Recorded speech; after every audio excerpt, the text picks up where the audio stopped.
I'm Aaron from PhoneDog.com, and part 2 of the 1VX versus Discover Dogfight battle starts in just a second. But first, got to give some love to our partners at Best Buy Mobile for giving us devices like this that we give to you for free, $0 on PhoneDog, thanks to the Instant Win game. When you walk into Best Buy Mobile, you'll walk out working. Whether you get either one of these, bam, bam, you'll walk out working. They'll get your email, your web, your contacts set up, so when you walk out the door, you're good to go. Let's see which one is the ultimate Android device, at least between these two. It's part 2 of a dogfight battle, and it starts right now. It's part 2 of a dogfight review between two devices that are priced the same on AT&T, at least right now, but offer some pretty different specifications. It's kind of that eternal battle with, do you go with the manufacturer that's been around for a while, and it's kind of a low high-end device to a high mid-range device, or do you go with the Discover? Somebody, Pantech, of course, hasn't had a huge amount of experience in the high-end smartphone realm, but they've released a device with some really nice specifications, and considering it's $49, $50 if you will, it's really something to look at. Do you go with the newcomer that's $50, or do you go with the established that has slightly less specs, but you know what, it's $50 as well? Let's find out in part 2 of the dogfight. Let's jump right in and take a look at speed test to start out in part 2, because I want to take a look at network connectivity. Both of these are 4G LTE devices on AT&T, and it's surprisingly hard to move this when these are laying flat on the desk. We're going to back out of that. Let's go through here and go to speed test. We'll run both of these on a Dallas server. Now, AT&T is incredibly fast, as you would expect in the Dallas Metroplex, because Dallas is a strong market for AT&T. They're actually based here. So I've seen speeds between 20 and 35 megabits per second. Sometimes they're as slow as what you're seeing right now, 6 to 9 megabits per second on the download. Really, they fluctuate. It's not like Verizon, where Verizon says you're guaranteed X to X megabits per second. That said, I found that in most markets, not all markets, but most markets, because AT&T's LTE network is still so young in comparison to Verizon's, the download and upload speeds are very fast in comparison to Verizon. So yeah, Verizon's got a huge LTE network that's rolling out to more and more cities every day, and they're almost complete with their rollout. But you know, it's a little bit more saturated just because it's been out for a while. I expect that to happen to AT&T in due time, but right now, still pretty fast speeds. I'm looking at a download speed over here of 7.73 megabits per second, 10.93 over on this device, upload 6.18, 9.52. So very fast across the board, and I've seen speeds that are much faster, particularly in my area. I actually live in the uptown area and find that the speeds are incredibly fast down there as well. Like I said, regularly seeing 20 to 35 megabits per second. Now, specs-wise, CPU, dual-core processors on both of these devices, 1.2 gigahertz here, 1.5 gigahertz here, Snapdragon S4 CPUs. So the clock speed, within reason, but it is a little bit faster over on the Discover. I find that both of these devices are relatively fast in day-to-day performance. There's no real lag. I mean, both Sense and Pantech's user interface are obviously a little bit more laggy than compared to stock Android and Motorola's UI, and actually I would argue TouchWiz as well. I think TouchWiz is really integrated well with Android, particularly Android 4.1 and above.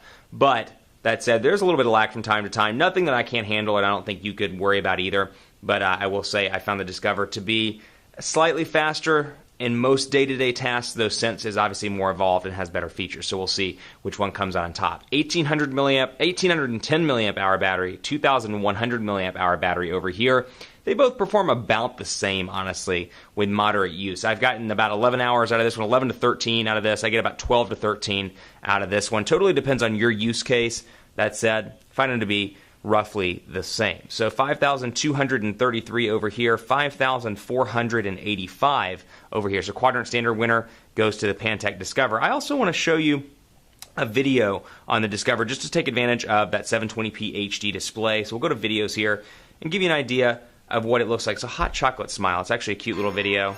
And you can hear those stereo speakers, really nice stereo speakers, HD display. And it really gives a clean image, and again, keeping in mind this is $49, it's pretty impressive. London Time Lapse is another impressive one. And you got the speakers on the side. This is at full volume, I should say. And it's nice and loud, so you're going to be able to watch movies on this device and take advantage of that HD display and the stereo speakers. Now, conversely, this one has Beats audio over here, so if you have Beats headphones and you listen to music on a regular basis, this could be an ultimate device for you. They don't come out of the box, but you can purchase iBeats for as cheap as $99 and use those, so that is a nice feature, thanks to HTC and their Beats partnership. Let's take a look also at camera. 5 megapixel camera over here, 12.6 megapixel camera over here. As we all know, the megapixel count doesn't determine everything. And I actually like this one because it does have HTC's Image Sense chip, which I'll show you in just a second. We'll bring over a flip cover. Actually, I'll bring over the One X Plus because this is what I'm using as my personal device as part of the 30-day challenge. Come over here, wait for it to focus in. It's noticeably less in terms of quality than the One X Plus, the Droid DNA, and all of HTC's 8 megapixel options, not to mention the Note 2, the Galaxy S3, the iPhone 5, and more. That said, I do like the abilities. We'll come in here and turn the ringtone up. Love the image sense capability. So let's say you're at a soccer game or a football game, you want to take a bunch of pictures, you can keep moving those around, save those photos, you can choose the best one. Love that ability, and you can take advantage of image sense that way. And then, of course, you can do the same thing when you're recording video. You can delete those or choose the best one. I can start recording video right now and take stills, and you'll see them pop up in the lower right-hand corner as I take the images. That said, 5-megapixel camera, like I said, noticeably different than the 8-megapixel options out there. This one, 12.6 megapixel sensor. I find the image quality to be overall relatively decent. It's not the best in the world. I would still give the edge, honestly, to the iPhone 5, the Galaxy S3, the Galaxy Note 2, and the One X Plus / Droid DNA, because I do find the image to be overall a little bit better on those. But let's take a look. And so it takes relatively quick pictures as well. And then you've got some editing options over here. We can go into normal, HDR. I can switch the modes around as I see fit. And then, of course, my full editing choices over here, including mode, effects, settings, and more. So not an official camera test by any means, but just giving you a rough comparison over a dogfight video. I'd give the slight edge in terms of features to this little bad boy, the One VX. Whereas over here, 12.6 megapixel shooter, going to be fine for casual pictures. I would still say it's kind of a wash between image quality on both of these devices, but with the image sense chip, I find this one to be particularly useful. That said, we'll take a look at the phone applications as well, and pardon me while I pull these away to make sure that there aren't any phone numbers in these. You can see Pantech's user interface over here, and then you can see HTC's user interface. Never been a fan of HTC's interface when it comes to the phone application. It frustrates me how favorites and contacts and missed calls, will dial 611, for example, will end the call. I don't like how it kind of jumbles all of this stuff together, because it brings together your missed calls, your frequent calls, and your contacts, and all this stuff. So you kind of look and you're like, you just got this cluster of contacts right here, and you're like, what in the world? What's happening? What I do like, though, is easy access to the contacts, and of course you got the shortcut button over here as well. But what I like is the personal information management over here on HTC. Go to customer care, for example. Let's pretend like I'm good friends with AT&T customer care. Well, I can come in here to the thread and see when we last text messaged, when I last called them, when they last emailed me, although it doesn't work with Gmail. So if you have Gmail set up, it won't work. But if you have anything set up in a regular email account, the API does work for that. Updates, and then, of course, gallery as well. So I can come in here and say, okay, I've got my best friend, whoever, Steven.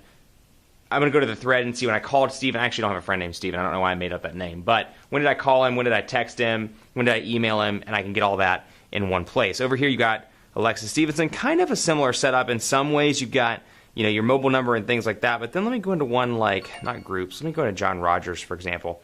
And you can see there's my my log, my call log, my messaging, and more. So you've got kind of a watered-down version of that over on the Pantech Discover. It's a tough call. It's a dogfight battle. The winner of the dogfight battle, honestly, when it comes to all-around features, specs, and more, it's a tough one.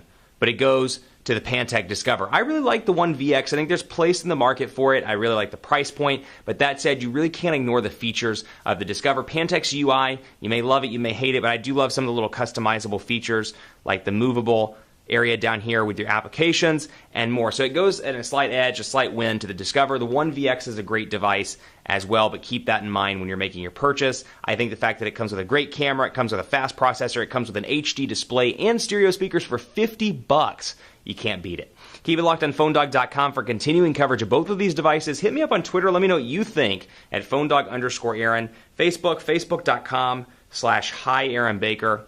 And then, of course, on the company's Google Plus page, gplus.to/PhoneDog. Thanks so much for watching, and as always, we'll see you next time.